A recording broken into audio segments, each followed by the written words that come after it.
The best doctors give their hearts before their prescription. Unknown author. Welcome to Living at Your Finest podcast. I'm your host, Dr. Babs. I'm a triple board certified family, obesity, and lifestyle medicine physician, and I am the founder of Living at Your Finest Wellness, a holistic direct primary care practice. Did you know that 80% of lifestyle-related chronic diseases within our communities are preventable, with poor diet being the primary culprit? Now, contrary to what we thought, that it was our unfortunate genes, the good news is that we can make changes together to improve our health and quality of life. So that's what this podcast is all about. The Living at Your Finest podcast is devoted to helping families to live at their finest well-being using a holistic approach with a healthy lifestyle to nourish and flourish as a whole, vibrant, and healthy champion. So join me and my guests as we share transformational and sustainable skill sets from our health and wellness journey to support you and your families in achieving optimal well-being. Ready to live at your finest? Well, let's get to it. Hello, everyone. Welcome to Living at Your Finest podcast show, all you wonderful health champions. Thanks for showing up today. I hope you and yours are doing great. I'm excited about this episode because I have a fellow DPC colleague with me today, my lovely guest, Dr. Jacquei O'Kane.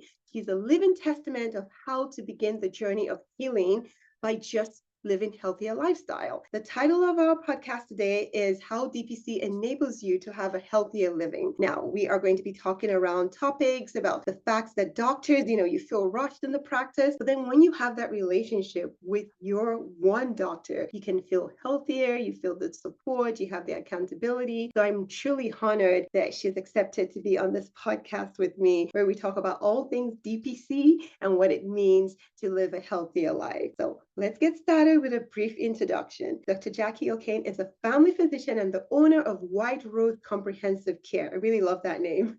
She uses individualized, collaborative approach to care for her patients by using evidence-based guidelines, time-honored remedies, and cutting-edge technology. Dr. Jacquei O'Kane is a proud veteran of the United States Air Force Medical Corps, where she served 8 years as a reservist, I believe, and 4 years as an active duty primary care manager at Moody AFB, Georgia. In her free time, she enjoys gardening, traveling, and restorative yoga. So without further ado, a warm welcome to Dr. Jacquei O'Kane to the Living at Your Finest podcast show. Thank you so much. I'm really glad to be here. I've been excited to do this. Yes, thank you. The honor is all mine. So I would like to hear more about your journey. We like to hear stories on the podcast, where your journey, where it began. So how did DPC come to part of what you do? Because you have this amazing, escalade, all the things that you've been able to achieve. If you can expand more on where that DPC journey merged into all the wealth of knowledge that you have. Yes, so it's actually a long story that I'll try to consolidate some,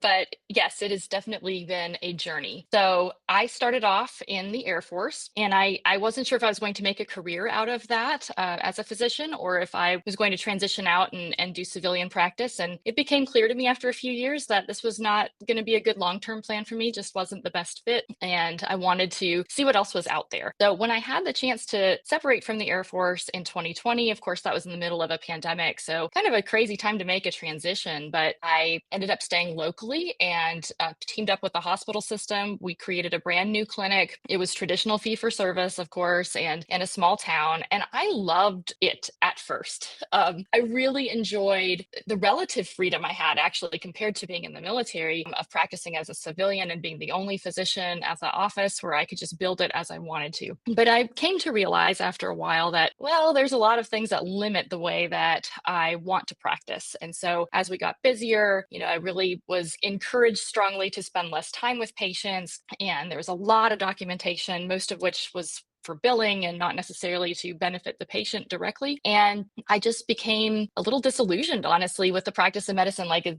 this what it is then? And if so, how long can I sustain living this way? Because I went from brand new practice, no patients at all, to building it up to about 3,000 ultimately over the course of a year. And that's a good thing, and it was a lot of fun to do, but it was also exhausting. And I found that just like when I was in the military, I had these very, very long days, wasn't seeing my family, didn't really feel like I had good life balance. So I wanted to look into an alternative, and I had kind of heard of DPC. I really didn't know the difference between it and concierge medicine at the time. And so I had actually reached out to a concierge recruiter and ended up looking at some different practices that I could join, like some larger companies that ended up branching off and doing some more concierge style. So I thought, okay, well, yeah, I'll look into that. And as I did, I realized, no, that's not quite what I meant. I actually wanted something that could be more accessible to more people and not necessarily those who could afford this really, and off in most cases, an astronomical premium. And so somehow in the course of that, I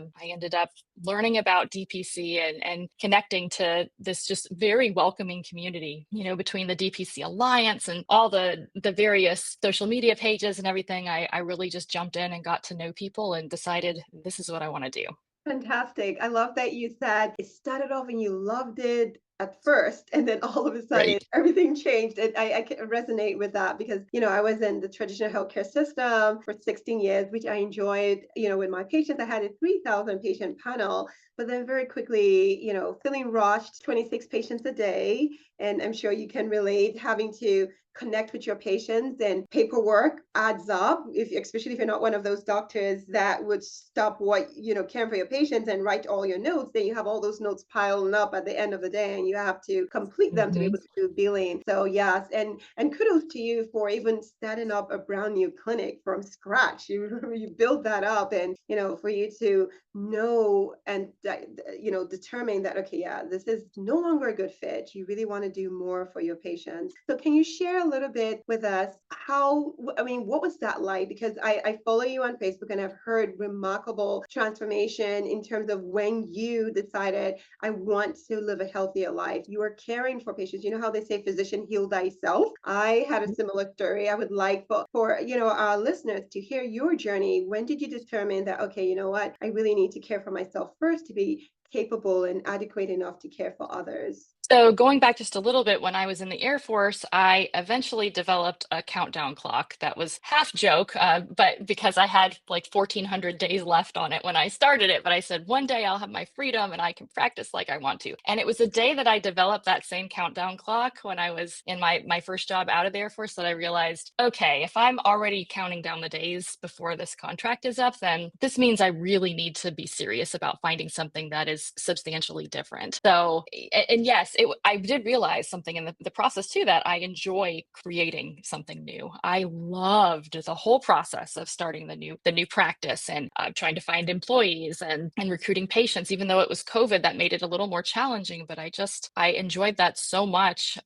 going around and figuring out strategies to find patients, that I thought I want to do that again. And so when can I do that again? Let's look at my contract. Okay. And that's when I had figured it out. So it was probably maybe 2 years or so after I had started the clinic that I really thought seriously, like, this is the path I'm going to take.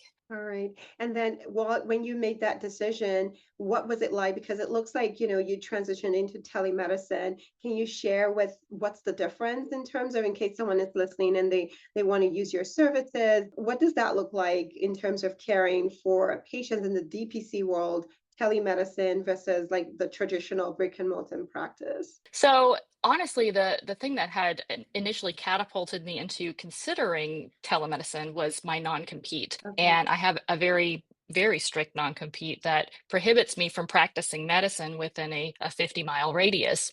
And so that's, I mean, where I live, that's just very difficult to figure out. Okay, I'm going to be driving for hours every day if I need to physically show up somewhere, and I don't necessarily want to open a practice somewhere where I don't live. So I thought, how do I continue to practice medicine, support my family, still potentially see some patients who may happen to find me and want to see me, and what method would make that work? And that's when I landed on, well, I mean, telemedicine, that's, you can do that from anywhere. That's not something that's within a certain radius. That could be done from anywhere in the world, honestly. And I thought, well, and I can also add some home visits in when people need a physical exam, or they're homebound, for instance, or if they want the whole family to be seen, then I can just show up to them instead of making them go somewhere potentially far to see me. So that's honestly where that idea came from. And it's a fabulous idea because again, with DPC, direct primary care practices, we are not restricted on location, right? So we can, Mhm. whether it's through a text message or email or the EMR or even, like a virtual visit, we can still care for our patients adequately, right? Not limited by insurance and how long we have to spend with our patients. So with your practice and lifestyle, I know you're a big component of lifestyle habits, right? What does that look like then for you? How do you incorporate just those evidence-based lifestyle habits with each of your patients? And how has that served you as being the doctor? How has that served you? If you can share a little bit more on that. Right. So I am still in some ways practicing traditional medicine as far as I still prescribe medications and place referrals and order tests that any other typical family physician would. Mhm. But now I also have the luxury of being able to spend that time and talk to patients more about how they're living, and actually being able to see that in person when I go to their home really can be just eye-opening as far as, okay, I didn't realize some of the challenges that people may face as far as, oh, by the way, I'm a caregiver for this person here that I didn't know existed, or, that there may be issues with food insecurity or whatever the case may be. And then I can address it more directly and with more time. So we can talk more about, okay, well, what are you eating exactly? And let's talk about what do you do to relieve stress? What's your job like? I'm even trying to help them with their jobs because a lot of people, they may feel kind of stuck like I did, even if they're not in medicine, and that may be contributing to Yeah. various health issues that they have. So we just kind of go over everything when they want to. Some patients don't want to go to that depth, and that's fine too. I respect that. But when someone says, listen, I've tried everything, what now? Then we can really go through exactly how they're living and ways to potentially make it better. Yeah, I love that you said that. It's a collaborative relationship, right? And you respect Mhm. everybody you meet them where they at, right? And the fact that there's the time to do that, because in the practice where we came from, was barely 10 or 15 minutes, and you can't really pause and ask those in-depth questions to get to the root cause of what's happening. Like, for instance, this month, April, is Stress Awareness Month. And I recall when I was in the traditional healthcare system, within that 10 minutes, you already can deduce that a lot of the blood pressure being high and anxiety and headaches was really all coming from, just home factors and not having Right. that person to sit down with you and really dig deep into those issues. You just leave with a prescription, which medication, like you said, has its place, right? But what is the root cause of the problem? So I love that, as DPC practices, whether it's a telemedicine or a brick and mortar, we have that time to dig deep into those factors, all those other factors that can contribute to overall well-being. So thank you for sharing Yes. that. Yes. Now, do you have any I know generally speaking, this again, we're going to have a few doctors, providers that are interested in DPC, and then we're also going to have people that are interested in finding a doctor that is DPC. Do you have any suggestions or advice? I know you did say something that it's not just about medicine. If you're in a place that is not serving you, then you need to have that. You have to, find ways to fill on stock. But I don't know if you have any advice since you've taken that journey for anyone that is listening. How do they begin? How do they begin that healthy lifestyle? Because we all need to be healthier, right? To avoid all those chronic lifestyle related diseases. I would love for you to share maybe your top three advice on how to get to that healthier place. Right. So, and I will start off just by saying that I'm not like the pinnacle of health at all times, but I do Nobody, think yeah. having, right, I do think having an awareness where a person really is, and sometimes that's even asking those who are close to them. Like I talk to my husband, how do you think I've been lately? And what have you noticed? And so getting some feedback from those who are close to you, and then doing some of that just introspection and self-reflection about, gee, is there something that I really used to enjoy doing or really wanted to do that I haven't been because I'm too busy, because I'm too focused on work or too stressed about what I'm doing for work. So just really taking that time to take inventory, I think, is an important first step. And then going out and doing the research, however that may be. So for me, that ended up being going on to social media and onto websites and trying to connect with people. And I went on a whole journey a couple years ago where I ended up interviewing, I think it ended up being, gosh, 60 or 70 DPC docs in the Southeast. I traveled to most of their offices, not all. Some I just called and contacted, and I just wanted to get their advice. And some of it was the very practical, hey, which EMR do you use? Or, how do you recommend finding employees if I ever go that route? Or just, those kind of things. But others were more just, hey, are you happy? How, do you feel like you have enough patients, or you're making enough money, or like, what's your life like, basically? And getting that kind of a broad swath, I think, was really helpful for me to figure out what the possibilities even could be. And yeah, and if there needs to be a third thing, let me see here. So beyond that, I mean, I think it's actually just taking the leap itself, just putting in the notice, making that commitment, starting that business, whatever it may be. I mean, it is scary. It's something I had zero experience with, and I don't have family that has any experience with this either, with starting a business or with practicing medicine, any of it. So I just felt like, okay, this is something that's just uncharted waters for me. And should I do it? And can I do it? And so once I felt like I had some idea about what it could look like, I just decided, okay, then I have to make a decision. So my decision is, I'm going to try. Let's go. Let's go. Let's go. Those are great. Oh my goodness. I love what you said, just being reflective. You really have to sit down and ask the real questions, the deep questions, right? Mhm. And unless you do that, you really, they say the eyes does not see itself. The eyes Right.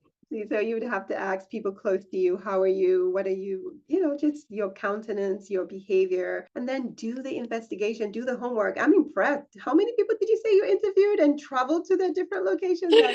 That is fabulous.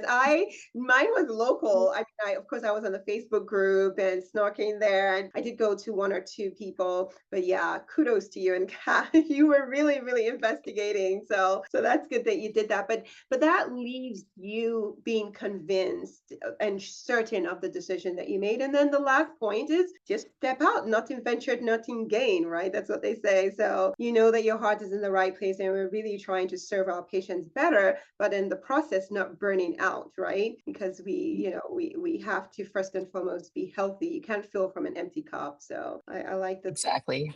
that you shared. Well, before we shift gears, and I would like to, learn more about you. I know you're brilliant in all the things you've done, but there are some few questions that I want to tap into if you're ready for that. Sure. Yeah, okay, well, let's do it. Thank you so much for joining me on this week's episode. My goal on this podcast is to empower, educate, and encourage you to take actionable steps to triumph at living at your finest, body, mind, and spirit. Of note, the information provided here is for educational purposes only and does not substitute as medical advice. Please discuss your healthcare needs with your licensed medical professional. If you are in need of a compassionate and comprehensive holistic physician or know someone who is, please reach out through my website, livewellness.com, for a meet and greet. It will be my honor to talk to you. Are we connected on social media yet? I share more in-depth content on best practices to ensure that you live at your finest daily. So please join me on Facebook, Instagram, YouTube at Living at Your Finest Wellness, where we can learn together and stay connected. Lastly, please subscribe to iTunes if you have not done so already, and share the podcast within your circle of influence. An extra step? Leave a review and let me know what topics or discussions you would like to hear more of. Thanks in advance. It is always a thing of joy to hear from you. Now, let's get back to today's episode. All right. So the title of the podcast is certainly, living at your finest. So my question is, what do you do to unwind? I already said that you like to garden and yoga. So don't mention any of those three things. If there's anything else that you like that makes you live at your finest well-being, right? So would like to hear, one or two things that you do to unwind or helps you live at your finest well-being. Sure. So one thing that I have been really focusing on since I got into the DPC world was, okay, I have more control over my schedule now, so therefore I'm going to be more intentional about travel. Okay. And travel is something I've always enjoyed and something I realized I wasn't doing a lot of. Certainly not when I was active duty, unless they told me to go somewhere, but otherwise I wasn't, doing a lot of fun trips myself or with my family, with anyone. And so that's something that I have really, I'll sit down months in advance, sometimes even a year in advance, and say, okay, let's go here, let's plan on this, let's get that booked. It's been wonderful to actually just get out and live and explore and do the things that I've wanted to do. I'm taking my daughters on a cruise this summer. We've never been on a cruise. It's going to be for their birthdays. It'll be magical. So just being able to do those things and being intentional and planning them ahead of time is something that I enjoy and that I'm glad I can finally do now. Fabulous. Well, I wish you all the fun and excitement on your trip because traveling is amazing. I love to travel with my family. And the first time, becoming a DVC owner and not having to turn in my vacation 3 months in advance or having to reschedule patient and all that stuff that goes on by, working in, the traditional healthcare system, it really was very liberating. So I hear you on that. Now, another question is, what would you say to your younger self in terms of your journey? If you had known, what would you have done? It's kind of like a twisted question, but pretty much your younger self, knowing what you know now, what would you have said to your younger self? Keep going. I knew that I was a perseverant kind of person, but I was discouraged along the way. My whole medical journey, honestly, I had a lot of struggles. So I've never been a great test taker. I had some trouble in some of my classes. I even ended up repeating a year in medical school. So if anyone else is listening, like, that's okay. These things can happen and you can still have a successful career after that. I thought maybe because I had all those difficulties early on that would translate to I'm always going to somehow be less than or not be able to do anything really outstanding. And I really wanted to fight that and still somehow take care of myself and my patients and my family in the way that I thought was best. And so I have. And again, not perfect, but I am encouraged by the progress I've made already. And I would tell myself that it's going to get better. Just hang in there a little longer. Oh, Yeah. thank you so much for sharing that. I'm having goosebumps because it's so important for people to hear that. They feel like, okay, yeah, you're a doctor, your journey was smooth, but it's not about that. It's about persevering and your heart to serve, right? Your heart to serve. So I am really happy that you shared that and that you continued and you didn't stop because look at all the amazing things that you've done and communities that you're serving and helping. So really happy to hear that. Now I have one more for you. Okay. And then I'll give you an opportunity to just share with us what is your next project or how can people get in touch with you? Where's your DPC? Would like for as many people that are interested in looking for DPC, I would like for you to share how we can stay in touch with the great work that you're doing. But my last question for you is, do you have a favorite movie or favorite music or anything like that you want to share? It could be an affirmation, it could be song. What is your go-to? So I have a quote Okay. actually that I wanted to share, and it's one that I have kept in my office, whatever that office looks like. I guess it's a little non-traditional now, but in my exam rooms when I was active duty, I kept it there. When I was in my previous position, I kept it there because it's something that really resonates with me and how I practice, and it's a good reminder to me on what's really important. So this Mhm. quote is from Dr. Leo Buscaglia, and he was a professor, an author, and a motivational speaker in the 80s.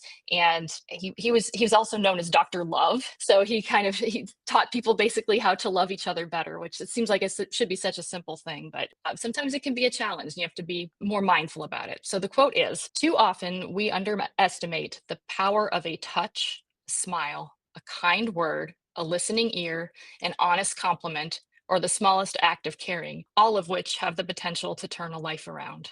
That is how I practice, how I want to practice, and how I want to treat people. So Amen. Amen. Drop the mhm. mic there. If you heard, drop the mic. That was so good. Yeah, we always need to remember that in life. Just a smile really makes a difference. Yesterday, I got back from work, and my son, he's taking his exam week. But the first thing that I saw when I got home was a messy house, and so I was like, "Why the bag on the floor?" And then the child came up to me and he said, "No, how was your exam today? How was your day?"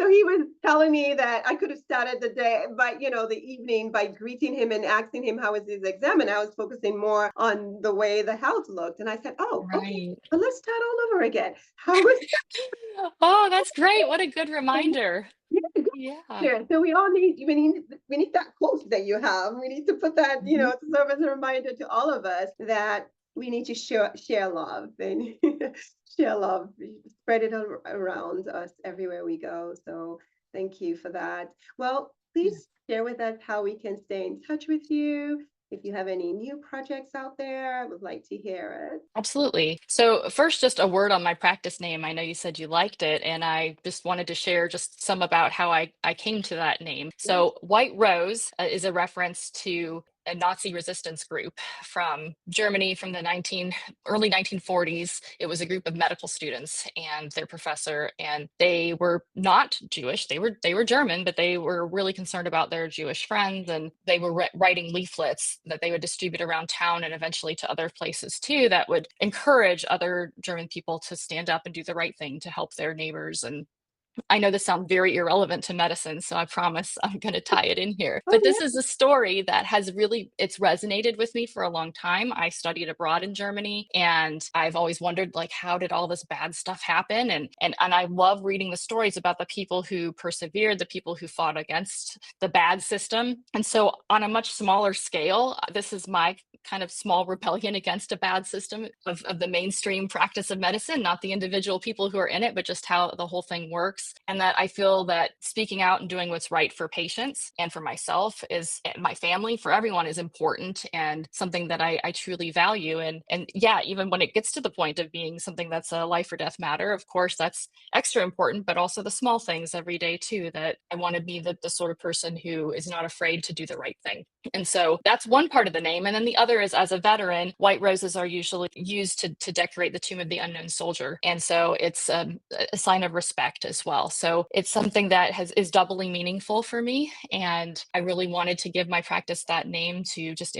infuse that meaning into it. The comprehensive care part, I almost did primary care or direct primary care like a lot of folks do, but I really wanted to emphasize that I'm not just doing primary care. I can run the whole gamut as much as I'm able to, as far as, I treat people with substance use. So I treat people for just certain problems.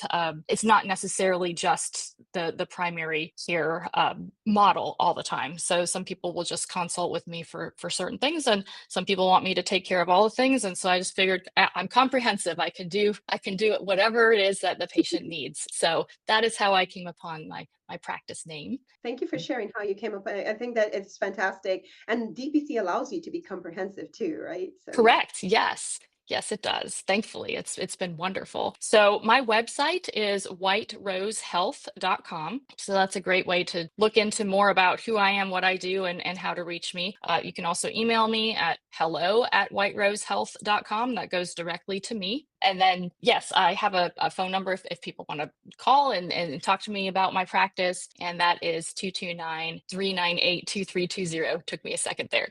So yes, those are probably the easiest ways to get in touch with me. I do have a Facebook page that I have an office manager who runs that page for me. God bless her. She's been a real blessing to me. And so I think you were going to link to that. So yes, people can also reach out to me on there. And yeah, I'd be happy to answer any questions if anyone does contact me, no matter where you are in your journey, whether you're a patient or someone who's considering making this leap. It's really a very rewarding thing. Awesome. Thank you so much, Dr. Jacqueline. It really helped us today. I've learned a lot and I'm inspired by your journey and your story. So I'm grateful to be able to spend this space with you today. Yes, thank you so much for inviting me. This has been wonderful. Yes. And so to our listeners, thank you for just staying with us to the very end.